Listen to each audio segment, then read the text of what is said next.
from Ozarks First. You're watching Color 10 News at 9 on C. It's heartbreaking. But our hearts also go out to the families.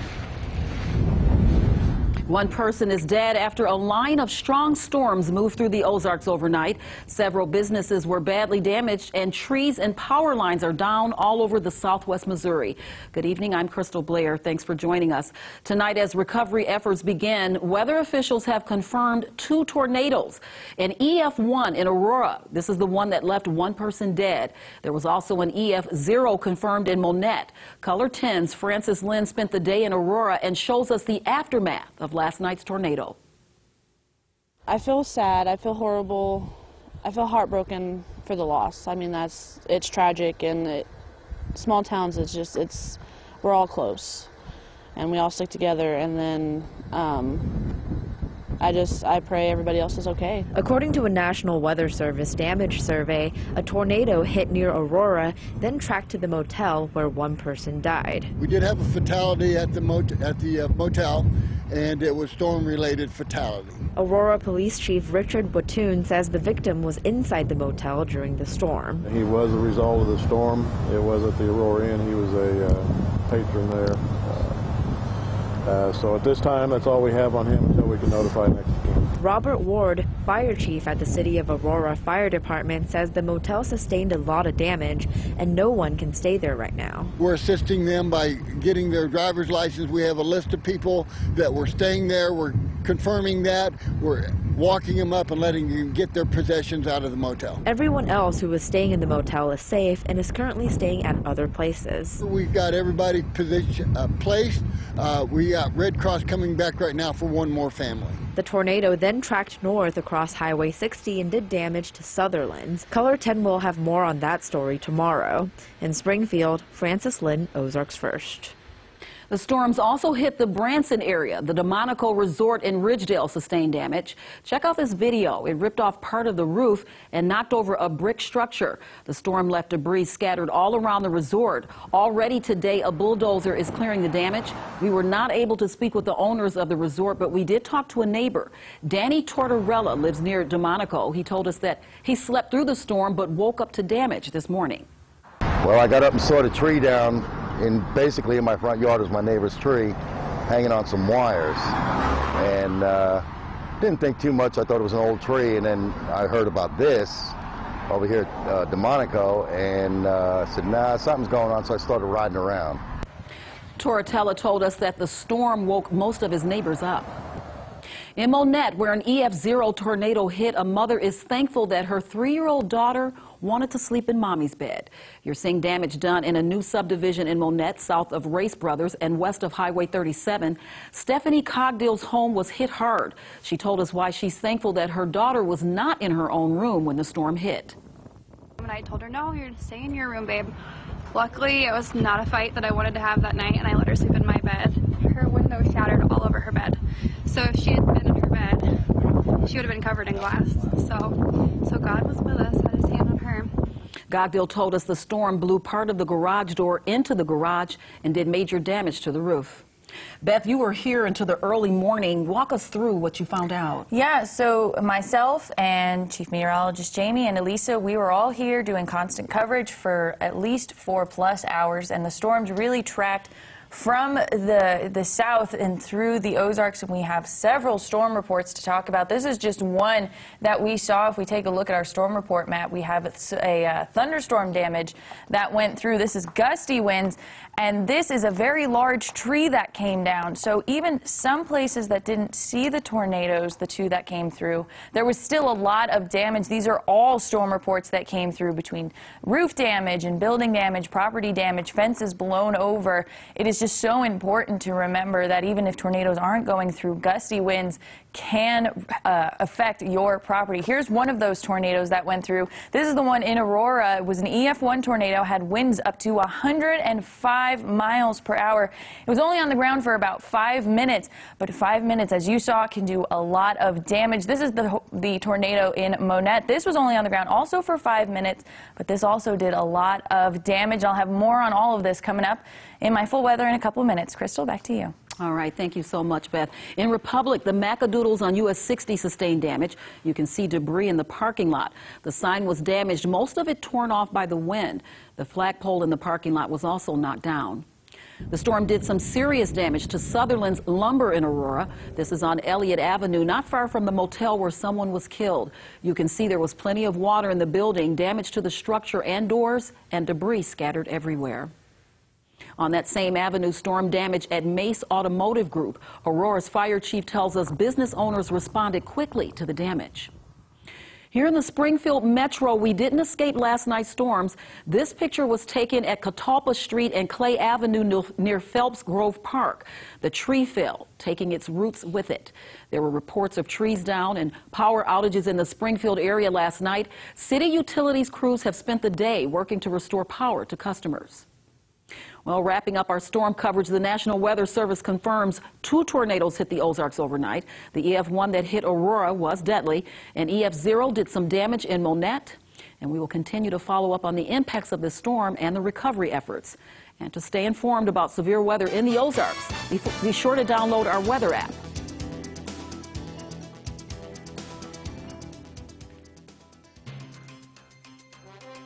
It was a day of mourning after the passing of former President George H.W. Bush. Coming up next, we take a look at how the nation is remembering our 41st president.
Well, as Americans remember former President George H.W. Bush, arrangements are being made for his state funeral. Courtney Zabowski reports from Houston. Around the world, people are mourning the death of former President George H.W. Bush. Flower wreaths were placed on the gates of the Bush home in Houston on Saturday, the day after he died here at the age of 94. At the G20 summit in Buenos Aires, President Trump said he spoke to former President George W. Bush and his brother Jeb Bush. And I expressed deepest sympathies. He was a wonderful man.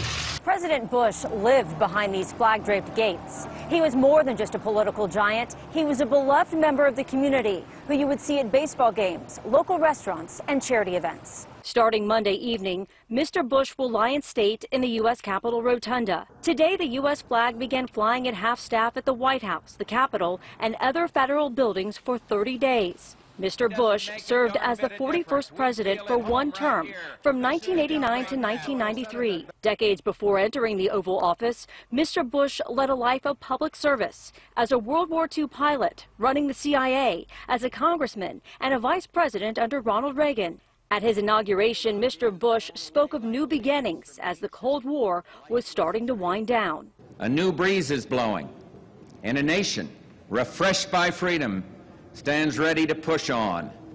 There's new ground to be broken and new action to be taken. In 2011, President Obama presented Mr. Bush with the Medal of Freedom, the country's highest civilian honor. As he is laid to rest, his life and legacy will once again be celebrated. Courtney Zabowski, CBS News, Houston, Texas. Well, it was a night of storms last night. This is just one of many images of damage a viewer sent in. But Beth Finello is in next to break down your Sunday forecast.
Well, we've shown you plenty of damage west of Springfield after deadly storms hit the Ozarks, but there was also damage in Seymour.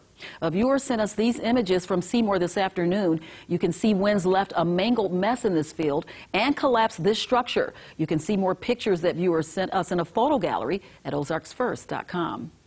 At Evangel University in Springfield, damage was done to the softball field during last night's storms. The wind blew trees and fences over and sent a tarp flying across the field. Beth Finello joins us now with a look at what we're hoping will be a much quieter night in the Ozarks. Yes, a much different picture than what we saw last night, but let's recap. We actually had two records set for rainfall for December 1st in Rolla and in West Plains. Our new record in Rolla is 0.75 inches, which beat the record that was set back in 1968. And our new record in West Plains is 0.78 inches, beat the record that was set back in 1985. And here is what our rainfall map looks like. And you can really see that these storms came from the southwest and tracked north, and we had some heavier pockets of rain throughout much of the Ozarks as it did move out of here through the northeast. We did see some reports of over 2 inches of rain locally, and everybody really got to see those rain showers and storms throughout all of the Ozarks. And here are the storm reports that we've gotten so far. This one is for a wind gust of 80 miles an hour here in Springfield, and this one is for a large tree that was completely uprooted, and we have pictures of all of that as well. This is what our confirmed tornado. Here is the one that was in Monette. This was on the ground for about 5 minutes, and this one in Aurora, also on the ground for about 5 minutes, was an EF1 with winds of 105 miles per hour. And like I said, we've got pictures to prove it. So here's what we got in Springfield. This one was sent in by Lauren Barnes. Look at this huge tree just completely uprooted. This one from Eric Reedus. This is the Evangel softball field where that tree was also uprooted.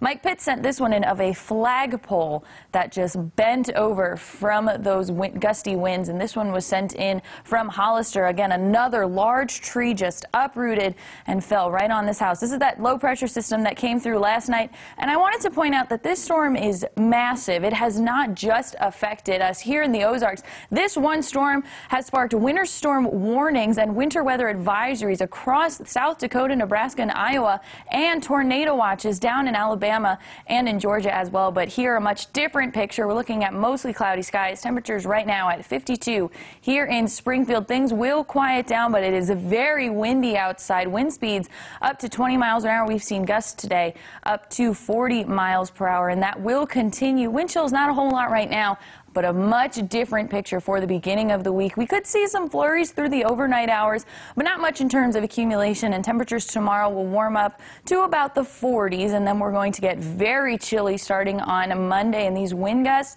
they're not going anywhere either. They're going to stick around for both Monday and for Sunday and into Monday as well, making our feel-like forecasts very chilly for Sunday and for Monday. Overnight tonight, temperatures will drop into the upper 30s. Drizzle and flurries possible. Tomorrow we'll have temperatures in the middle to lower 40s across the area. Here's what our 7-day forecast looks like. Things will quiet down, but there is a temperature tumble for Monday and Tuesday.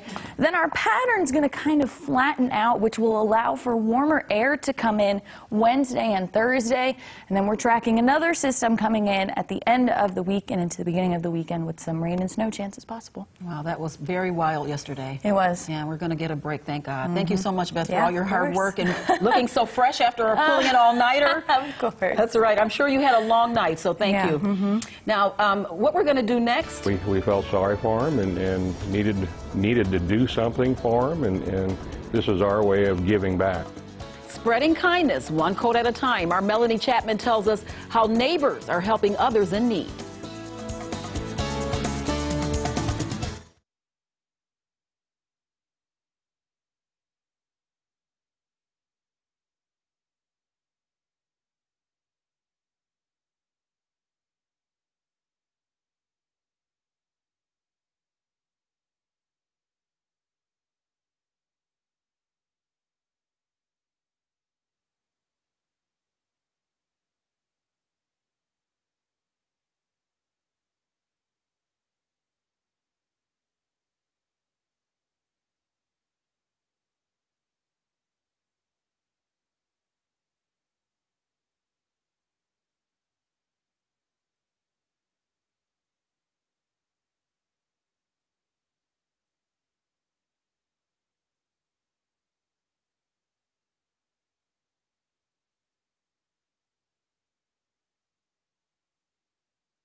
And now a positively Ozark story tonight. It started as a kind gesture to help those in need, and the kindness is spreading. People have an extra coat, they donate it. People need a coat, they take one. Well, our Melanie Chapman has more on coats and kindness. It started here at Car 5. You know, we felt sorry for him and needed to do something for him, and this is our way of giving back. We told you last week about the clothing rack and a sign. Need a coat? Take one. Want to help? Leave one. After seeing our story, the sign of compassion is spreading from Springfield to Nixa. You know, we had the space and we got the visibility here at Big House, so I thought, you know what, let's just do it and see if we can help somebody out. You know, if we could just help one person out, then great. Alan Willoughby says it's been a huge success and a great response from the community. When he saw Car 5 giving a hand up, he knew the need was there. He also knew people in his community would help out. You know, Nixa is so great about supporting things and, you know, and supporting us, and so we wanted to help give back any way we can. And so, you know, just the idea was created. I didn't create the idea, but, you know, we exercised it, we did it, and so I'm just thrilled, you know, that what it's done. So hopefully it's helped some people out. Back at Car 5, the donations and kind hearts keep giving.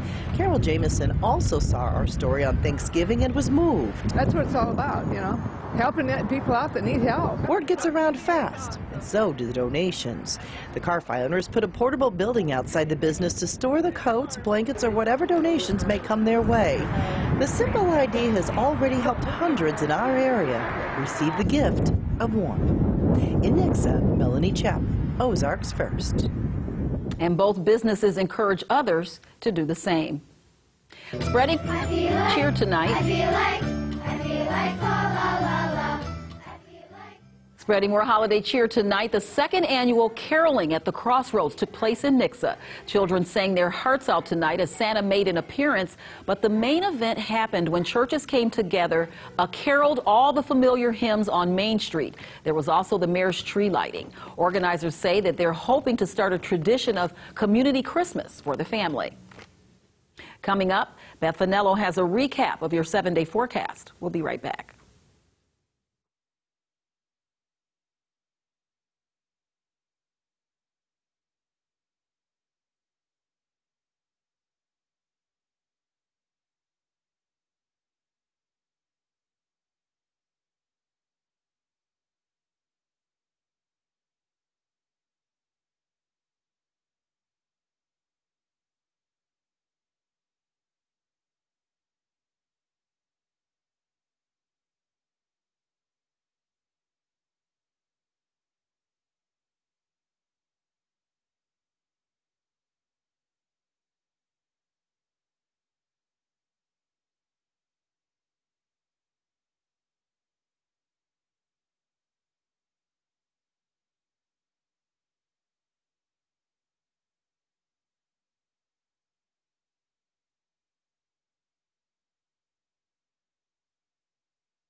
Continuing our weather coverage, before storms move through the Ozarks overnight, they hit eastern Oklahoma. A marina is torn apart and at least one home is damaged. The National Weather Service confirmed at least one tornado and is checking reports of several more. Now here's a final check of the forecast. Be first to know about Ozarks news and weather by downloading the Color 10 app. Things have been much more quiet tonight than they were last night, and that's really how it's going to be. Things are going to be breezy tomorrow, and they'll be pretty windy on Monday. And then the temperatures tumble. They get very cold Monday and Tuesday, and then things will warm up very slightly Wednesday and Thursday before another system comes Friday into Saturday, which we will continue to track. All right. Yeah. We made it through last night. We did. Join us again at 10.